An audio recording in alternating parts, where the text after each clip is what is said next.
आपको जमीन में एक बड़ा सा गड्ढा दिखता है, शायद एक बड़ा ट्रक बाहर आता है। यही माइनिंग है, सही? ये तो बस शुरुआत है। ज्यादातर अच्छी चीजें, कोयला, सोना, हीरे, सब जमीन के अंदर गहरे दबे होते हैं। यहीं से अंडरग्राउंड माइनिंग शुरू होती है। अंडरग्राउंड माइनिंग बर्थडे केक में से चीजें निकालने जैसा है। आप इसे बस उल्टा नहीं करते, आप केयरफुली अंदर जाकर अच्छी चीजें निकालते हैं। ये खतरनाक, गंदा काम है, लेकिन इसी तरह हमें दुनिया बनाने की चीजें मिलती हैं। ये माइनर्स बड़े टफ होते हैं। ये तंग जगहों में, अंधेरे में, भारी मशीनों के साथ काम करते हैं। ये हमारी मॉडर्न दुनिया के अनसंग हीरोज हैं। इनके बिना हमारे पास गाड़ियों, फोन, यहाँ तक कि घरों के लिए रॉ मटेरियल्स नहीं होते। एक giant underground chess board imagine करो। रूम एंड पिलर माइनिंग ऐसी ही दिखती है। माइनर्स बड़े बड़े कमरे खोदते हैं और छत को सपोर्ट करने के लिए ओर के पिलर्स छोड़ देते हैं। ये लेगो ब्लॉक्स से एक बोर्ड को होल्ड करने जैसा है। आप कुछ ब्लॉक्स निकाल लेते हो, लेकिन उसे गिरने से बचाने के लिए कुछ छोड़ भी देते हो। ये मेथड ज्यादातर कोल, पोटैश और नमक के फ्लैटर डिपॉजिट्स के लिए अच्छा है। रूम एंड पिलर माइनिंग सबसे पुराने और कॉमन मेथड्स में से एक है। ये रिलेटिवली सिंपल है और इसमें ज्यादा फैंसी इक्विपमेंट की जरूरत नहीं होती, लेकिन पिलर्स की वजह से आप सारा ओर नहीं निकाल पाते। लॉन्ग वॉल माइनिंग जमीन के नीचे लॉन मूविंग करने जैसा है। एक बड़ी मशीन, जिसे शीरर कहते हैं, कोल के एक लंबे फेस पर आगे पीछे चलती है। एक जायंट चीज स्लाइसर इमेजिन करो। वही शीरर है जो कोल सीम को काट रहा है। कोल एक कन्वेयर बेल्ट पर गिरता है, जो उसे माइन से बाहर ले जाती है। यह मेथड बहुत एफिशिएंट है, खासकर फ्लैट कंटिन्यूअस सीम्स के लिए। यह दूसरे मेथड से ज्यादा सेफ भी है, क्योंकि रूफ हाइड्रोलिक जैक से सपोर्टेड होती है। ब्लॉक केविंग मैसिव स्केल पर कंट्रोल्ड डेमोलिशन जैसा है। आप नीचे से ओर के एक बड़े ब्लॉक को कमजोर करते हैं और फिर ग्रेविटी को बाकी काम करने देते हैं। एक जायंट एंट कॉलोनी इमेजिन करो।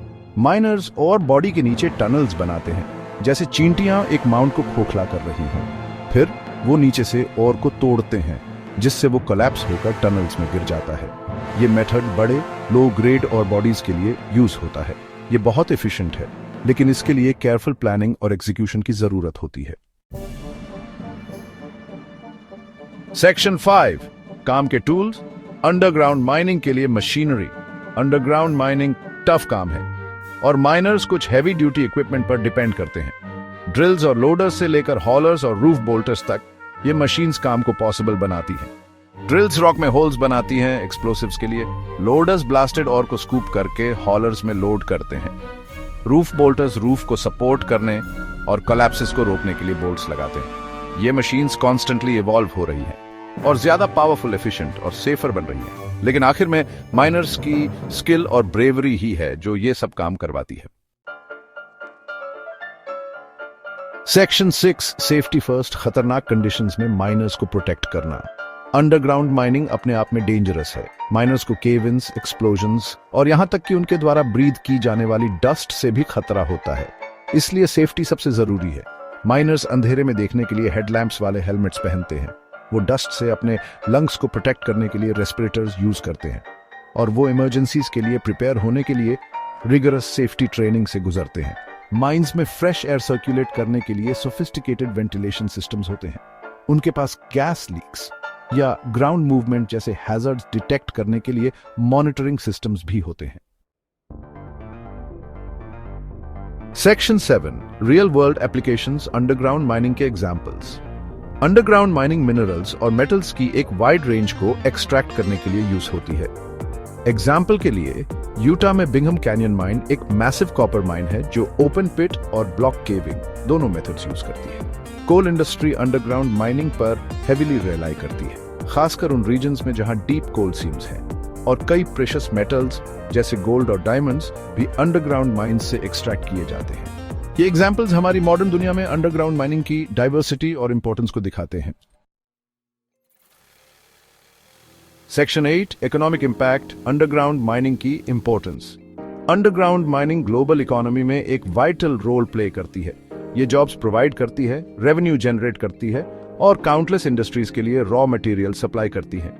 कंस्ट्रक्शन में यूज होने वाले स्टील से लेकर हमारे बैटरीज में लिथियम तक कई एसेंशियल मटेरियल्स अंडरग्राउंड माइंस से आते हैं। ये माइंस सिर्फ माइनर्स के लिए ही नहीं बल्कि इंजीनियर्स, जियोलॉजिस्ट्स और कई अदर्स के लिए जॉब्स क्रिएट करती है। हालांकि इकोनॉमिक बेनिफिट्स को एनवायरमेंटल रिस्पॉन्सिबिलिटी के साथ बैलेंस करना इंपॉर्टेंट है। एनवायरनमेंट और सराउंडिंग कम्युनिटीज पर इम्पैक्ट को मिनिमाइज करने के लिए सस्टेनेबल माइनिंग प्रैक्टिसेस क्रूशल हैं।